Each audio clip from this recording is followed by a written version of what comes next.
સુરતના ખેડૂત આગેવાન જયેશ દેલાડે કેન્દ્રીય કૃષિ મંત્રીને પત્ર લખ્યો છે। યુરિયા ખાતરનો વધુ જથ્થો આપવાની માંગ સાથે તેમણે પત્ર લખ્યો છે। ખરીફ સિઝનના પાક માટે 37,000 ટન યુરિયાની જરૂરિયાત હોવાની પણ જયેશ દેલાડે વાત કરી। આ વર્ષે 21,000 ટન જ યુરિયાનો જથ્થો મળ્યા હોવાનો દાવો કર્યો છે। તો ખાતર ન મળતા ખેડૂતોને હાલાકી પડતી હોવાથી રજૂઆત કરી હોવાની પણ તેમણે વાત કરી છે। સુરત જિલ્લામાં આ વર્ષે ખરીફ વાવેતરનું લગભગ 75,000 હેક્ટરમાં ખેડૂતોએ વાવણી કરી દીધી છે। ખાસ કરીને તમે જોશો ડાંગર, કપાસ, મકાઈ, શાકભાજીનું વિપુલ પ્રમાણમાં વાવેતર છે, પણ એની સામે યુરિયા ખાતરની ભારે અછત ઊભી થઈ છે। ખાસ કરીને સુરત જિલ્લામાં સહકારી માધ્યમથી સંપૂર્ણ જિલ્લામાં ખૂબ જ તંદુરસ્ત રીતે રાસાયણિક ખાતરનું વેચાણ થતું હોય છે।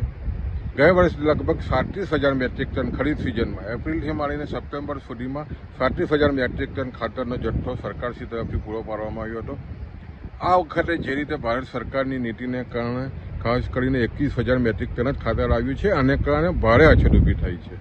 અને ખાસ કરીને જ્યારે ભારત સરકાર યુરિયા ખાતરની જે બેગ છે ખેડૂતોને ખૂબ જ ઓછા વ્યાજબી 265 રૂપિયા પ્રતિ બેગે મળી રહ્યા છે અને સામે 1,344 રૂપિયા સબસિડી આપતી હોય, પણ બીજી બાજુ જે રીતે અત્યારે ખરીફ સિઝન ખૂબ જ પૂરજોશમાં છે, ખેડૂતોને ખાતરની જરૂરિયાત છે, એવા સમયે સુરત જિલ્લામાં ખાતર નથી। એના અનુસંધાનમાં આદરણીય ખેતી મંત્રી જે કૃષિ મંત્રી છે શિવરાજસિંહ ચૌહાણને પત્ર લખીને સંપૂર્ણ સુરત જિલ્લાની વિગતો જણાવી છે અને તાત્કાલિક ધોરણે 60,000 મેટ્રિક ટનનો જે વધારાનો જથ્થો સુરત જિલ્લાને ફરવાય આગામી 10 દિવસમાં એવી અમે વિનંતી કરી છે।